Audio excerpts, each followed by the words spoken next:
Scenario number 3. We read on.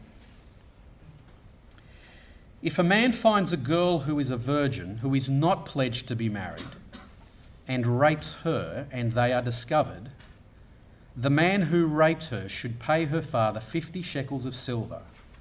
He should marry the young woman, for he has done her harm. He can never divorce her as long as he lives. Whoa. Scenario number 3 here probably has you scratching your head and probably recoiling in disgust.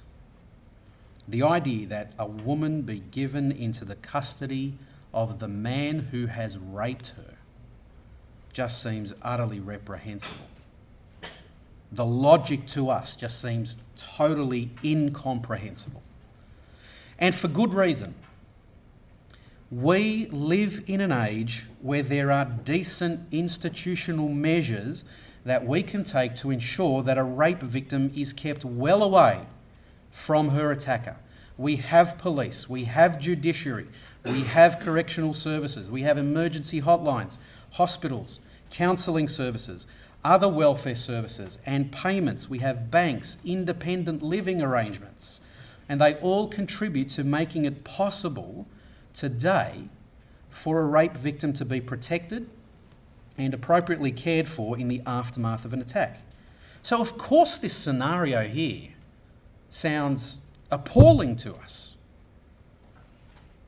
But we need to realise that ancient life, when compared to ours, was appalling. We have amazing standards of living. They didn't. All those kinds of services are just listed, which we deem so vital and yet take for granted, they were unheard of. They were unimaginable to the ancient mind. It's not that this law rejects them, it's that they didn't exist at all.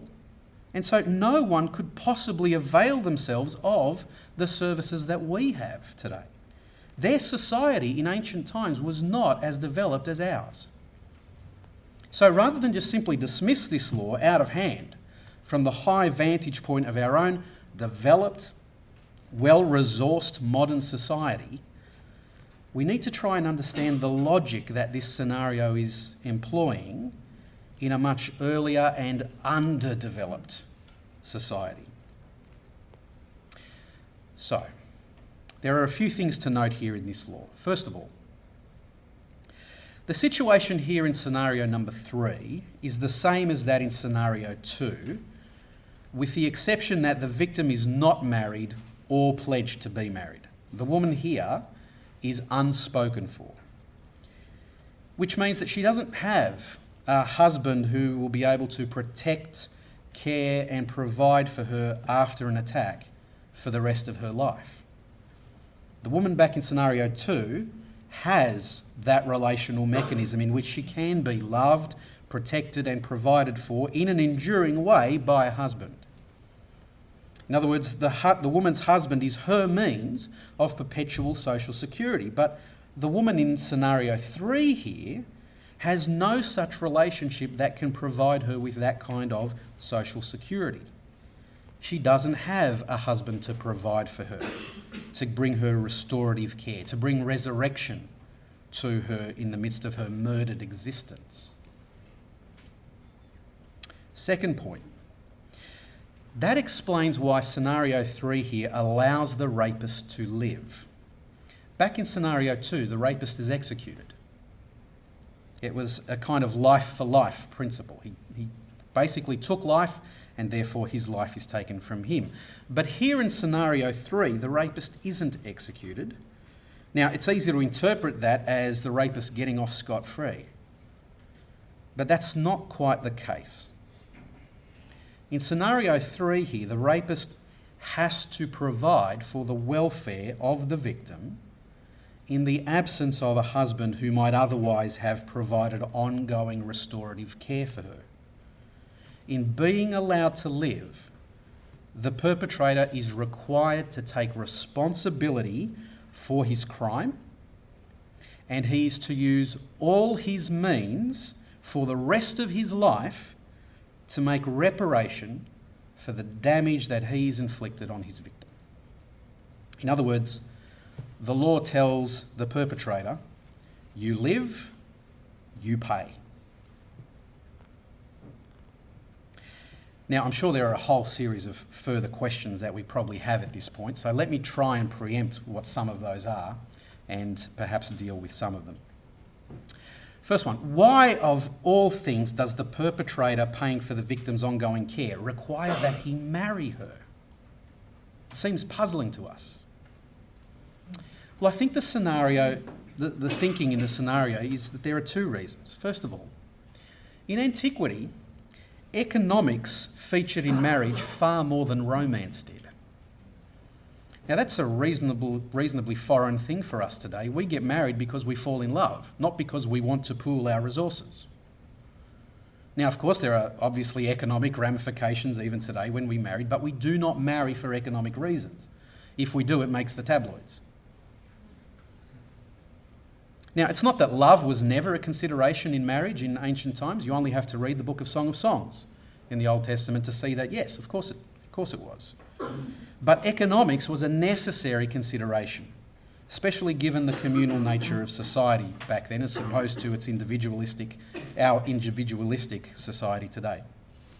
The marriage that's described here in scenario 3 is primarily about providing economically for the victim. Remember, no police forces. There's no organised judiciary to provide restraining orders. There are no banks with whom to set up monthly direct debits and ongoing maintenance payments. This society doesn't even really have money. It's a bartering economy. You don't pay by writing a cheque or giving over some cash. You pay by delivering wheat, by delivering barley, by bringing water, by bringing agriculture, by bringing clothing.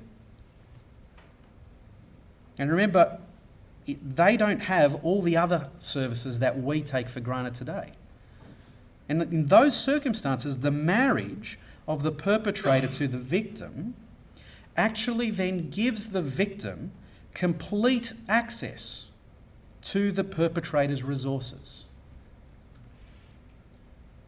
The second thing, I think, behind the thinking here is that marriage is a permanent covenant.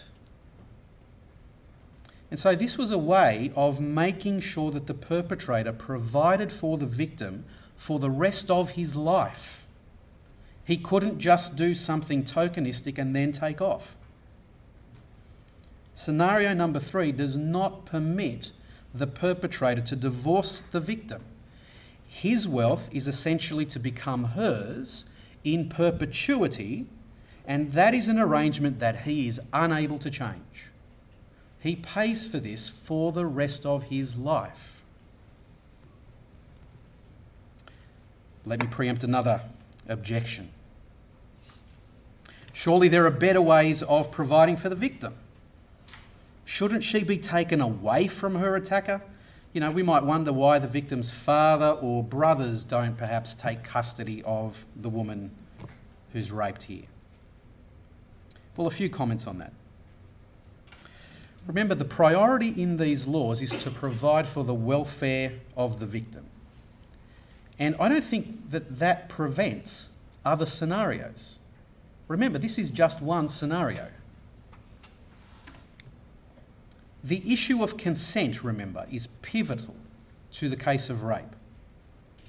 So forcing a victim to marry her attacker would undermine the whole ethos of trying to care for her after having not consented to a particular action. So this scenario doesn't force the victim to marry her attacker. The casuistic nature of this scenario means that there is flexibility. It allows for other scenarios, such as the father taking custody of a daughter, or brothers taking custody of a sister to care for her, or perhaps even a completely different man entering and marrying her. Now, with each of these other scenarios, there are some limitations, and I think it's those limitations that end up with this scenario being the one that's mentioned in the law. So, for example, A father may very well provide for the protection and care of his daughter who has been raped. But of course it's natural to expect that a father is not going to outlive his daughter. He will most likely die before she does. And so he can't protect and provide for her in the long term. And he certainly cannot father children by her so that when she is old and he is gone, they can then provide for her. Now, it's possible that a brother might give a victim care and protection. But what if she has no brothers? The law of Moses permitted daughters who had no brothers to inherit the estate of their father, but if she's an unmarried daughter, she would be unattached to any male who might give her protection. And in an undeveloped society like the ancient world, that makes a woman extremely vulnerable. It's a situation that actually in the end undermines the very aim of trying to ensure her ongoing welfare. The situation of Naomi and Ruth in the book of Ruth highlights the vulnerability of women in undeveloped societies in just such a situation. Naomi and Ruth are childless widows. They have no immediate male relative that might provide for them and protect them, but they do have a family estate in Bethlehem. Providentially, Ruth becomes dependent on the kindness of Boaz, a distant relative of Naomi's. Boaz allows Ruth to glean in his fields. He orders his young men not to harass Ruth. He makes sure that she can glean in safety. Boaz uses his power responsibly and compassionately. And the happy ending to the story of Ruth is that Boaz eventually marries Ruth, provides Ruth with a son, thus ensuring the ongoing welfare of both Ruth and Naomi, her mother-in-law. So another scenario here is that a victim may well be married by another man who is well disposed towards her. But if the victim has a brother, if there is a brother there, then sure, of course he can protect her and care for her. And in this regard, the story of the rape of Tamar in 2 Samuel 13 is very instructive. Tamar is one of King David's daughters, and she is attacked and assaulted by her half-brother Amnon. Amnon is infatuated with Tamar. He pretends to be sick so that Tamar comes and cooks for him, and he then entices her to bring the food. And this is how the story goes. We pick it up halfway through. Amnon said to Tamar, "Bring the food into the bedroom so I can eat from your hand."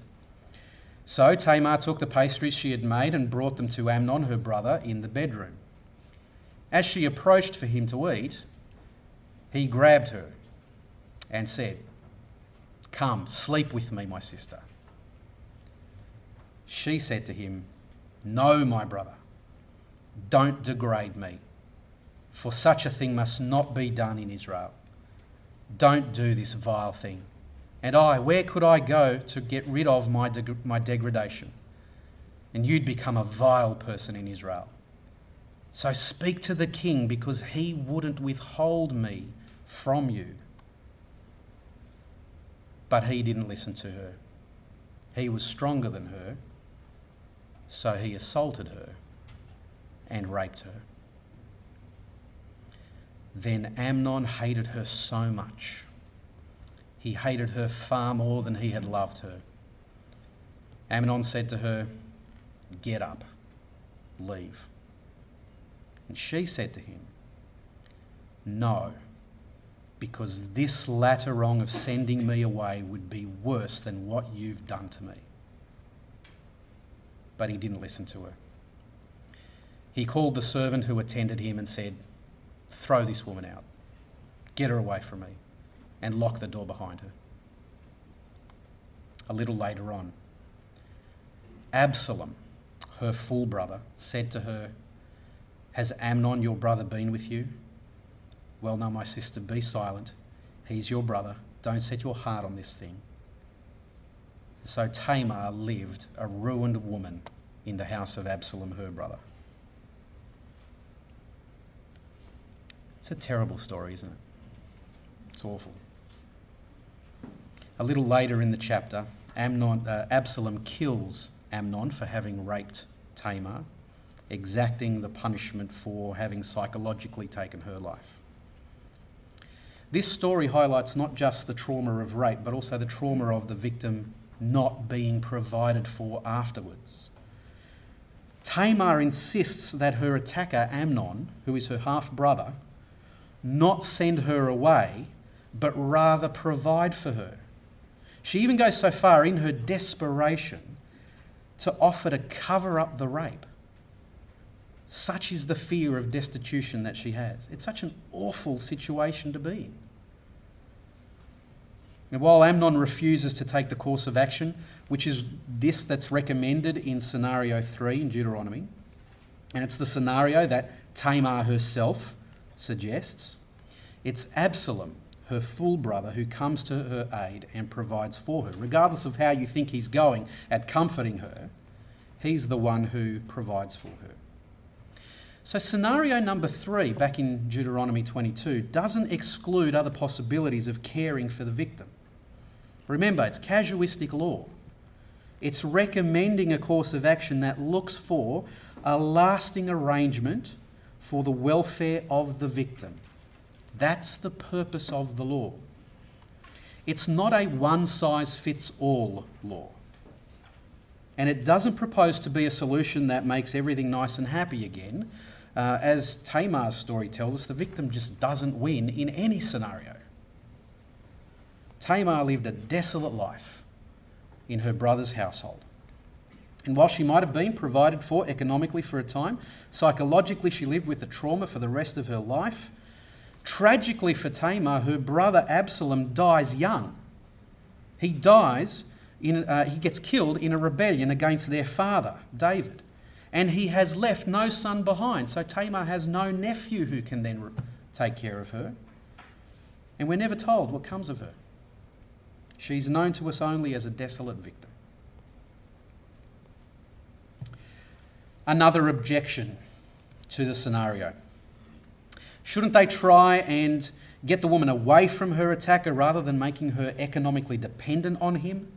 Isn't there a threat of even more violence towards the woman if she's going to be in contact with her attacker? The ideal situation, if we understand the principle behind this scenario, the ideal situation would be one in which the rapist is removed from the situation. We see that from the previous scenario, scenario 2. If he's removed completely from the life of the victim and the victim is provided for in perpetuity in economic dependence, that would be ideal. But in the ancient world, that kind of economic independence, it just wasn't possible for most people, let alone for a young unmarried woman. We today have a number of options for ensuring that a victim is kept well away from her attacker. Economic independence is just a lot easier for us today. We can put offenders in prison, we can arrange government payments and services and counselling and housing for a victim. We have the institutional means to remove the offender from the victim at the same time as allowing the victim to be cared for independently.